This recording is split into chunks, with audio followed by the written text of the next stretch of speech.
George and Lenny relax inside their bunkhouse at midday after their work had been finished on the ranch when Candy enters.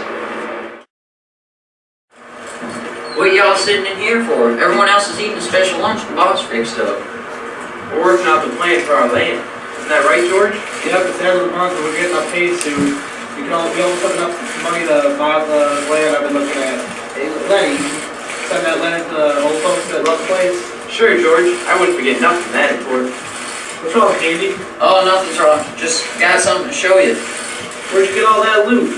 You know those lotteries that around town? Yeah, I know about those. Yeah, I decided to risk some of my money, and I ended up making a profit. We can use it for anything on our land. Now we can live off the fat of the land, just like you said, George.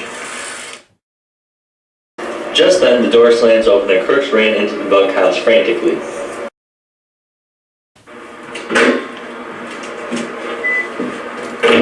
Hey, Crooks, what are you doing in here? You know you ain't allowed. It's okay, George. Crooks is my friend. Are you guys still planning on buying your own land? Hey, how do you know about that? He said I couldn't tend the rabbits, George. He said he's seen it a dozen times, people wanting land and they never get none. Tell him he's wrong. I changed my mind. I want to go with you guys. What makes you think you can go with us? Well, Why so sudden? alright. I made a mistake.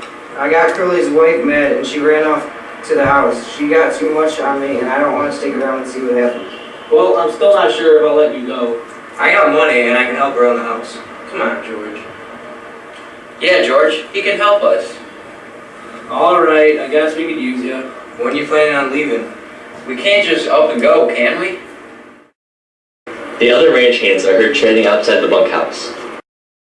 Hear those guys outside? You should really keep that money hidden, Candy. Should I try and get my stuff together? No, we can't let anyone else know about our plan. We should try to leave today, though. Looks like Crooks is in a world of trouble. Could we really leave today, George? Maybe if we can get a plan to get away. Like, what are you thinking?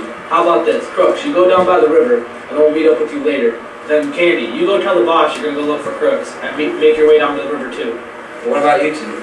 Well, I was thinking about telling the boss about our plan to leave. I don't know how he would react, though. I wouldn't do that. The boss isn't always such a reasonable guy. Well, it ain't matter to me as long as we do something. I'm gonna go get my stuff.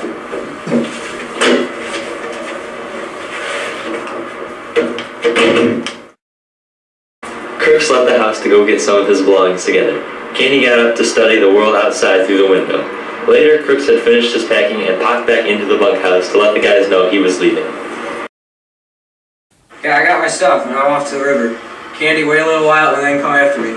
I'll go see the boss now.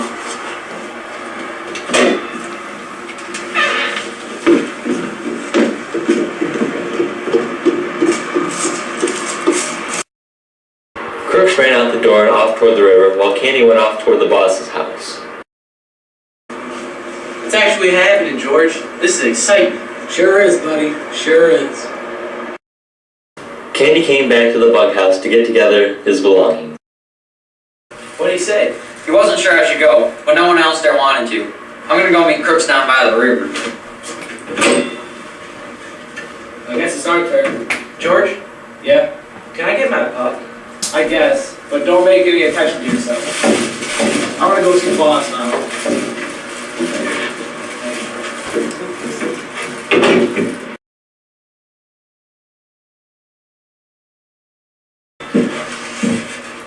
Lenny, where are you?